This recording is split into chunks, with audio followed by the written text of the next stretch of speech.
all she's got. She can't take it, skipper. Mayday. Lewis, your Lysander's getting cold. Can you come in here now, please? Back in a moment.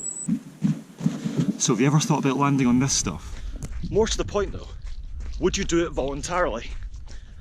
Whilst I finish off my government approved daily exercise, let's take a look at a flight I did back in 2018 to the island of Barra. Located in the balmy waters of the Outer Hebrides, Scotland. This is the island of Barra. It's the only place in the world that has commercially licensed runways made of sand. Aircraft landing times are dictated by the tide, not the time. It's a far cry from asphalt. Outside of the flying window, the beach, believe it or not, is open to the public, signified by taking the windsocks down. So among clearing the beach of seaweed and dead birds, airfield operations also have knocking sandcastles down under the remit. Now I know that seems a bit cruel, but I'd rather not chop one up in a propeller. So this is the aircraft I hired from ACS Aviation in Perth. It's a Piper Warrior 2. Now it's important that I checked with ACS Aviation before I flew over to Barra. It's a little different from a run-of-the-mill cross-country flight. It's a little bit more chance of corrosion. And they were absolutely fine with me taking it to Barra, and even were able to offer some guidance on doing so. Now, on the day, I ferried the aircraft from Perth, where it's based, to Prestwick, where I picked up my 2 passengers, which were my grandmother and my father. Hello. We also picked up a life raft from Prestwick, which ACS Aviation didn't have at the time, and I viewed a life raft as absolutely vital.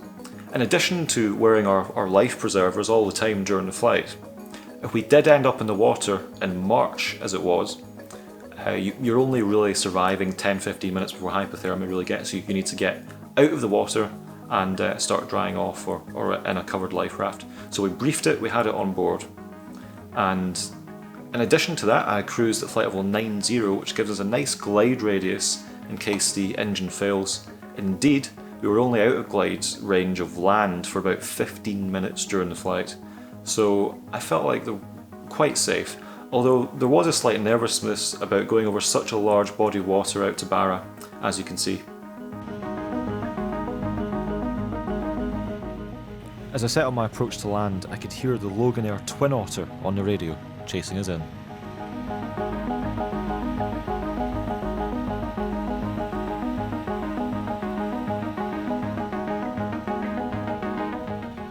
The water is a beautiful shade of blue, and on a sunny day, if you didn't have a thermometer, you'd be forgiven for thinking you were approaching a tropical island. As you can't leave permanent markings on a sand runway, at either end of the designated landing directions, there are poles with bright orange dots on them. As you approach, you line them up like a sights on a rifle.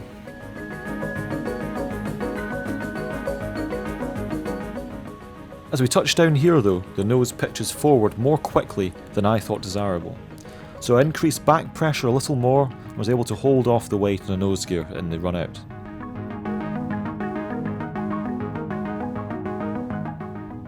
The actual ride I felt through the seat was actually pretty alright though. It was a heck of a lot smoother than I thought, despite the ridges.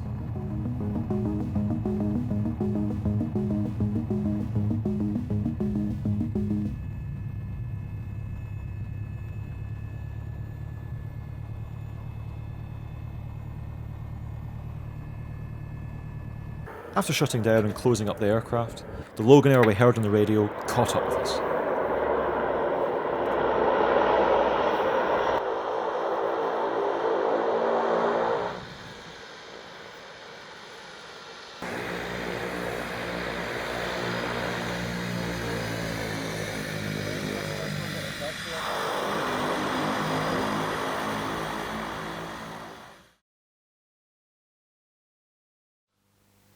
Yes, there I am, bathing in the glory of a beach landing, and just that weird juxtaposition of an aeroplane, and it's on a beach. It's quite strange. Anyway, after that, we got a taxi and we had a lovely lunch in the Castle Bay Hotel, which I recommend if you happen to go to the island. Earlier in the week on Facebook, I asked for your questions about landing on beaches, and you did get in touch, some of you. Here we go. No. One at a time. One at a time, right. So Chris asks, how does the landing process differ from sand to runway landings? Now, the main difference is the way in which we approach it. The sand was actually quite hard, so it wasn't too difficult. But basically we use a technique which we do learn during the private pilot's license, called the soft field landing technique, normally for sort of marshy grass and stuff. And it's a lot more emphasis on keeping the control column back. And what that does is it relieves the weight on the nose gear of the aircraft. And the main reason you want to do that is because on soft ground, that's where the nose gear can dig in and flip the aircraft over. That's really what you're trying to avoid there. And that's why you want to land on the hard sand instead of the soft, loose sand. Good question. Anna wants to know how not to land on a beach. A bit like this.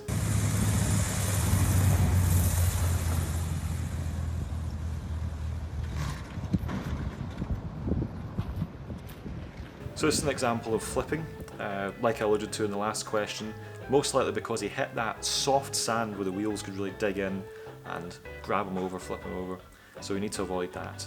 Daniel asks, what would happen if you attempted to land on quicksand? Don't. Ruben asks, did the aircraft require skis or any other modifications, such as JATO?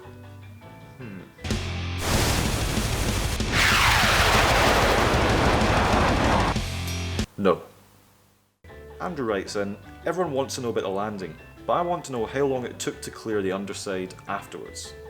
Good thinking, Andrew. Yes, it is one of the biggest parts about landing on the beach, I guess. You've got that salt sea sand spray, which the propeller will chuck up all over some of the control surfaces, especially underside of the wings as well.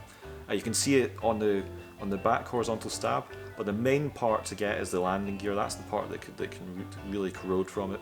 So you can see there with the hose, I'm getting into landing gear, getting around everything quite well to make sure we get rid of that salt sea sand blend. And finally, from my gran, just saying she was very proud to be there. Yeah, it was a great day. That might be it.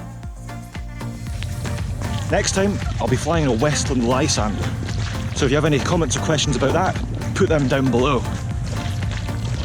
If you did happen to enjoy this video by some miracle, consider subscribing to Alba Skies.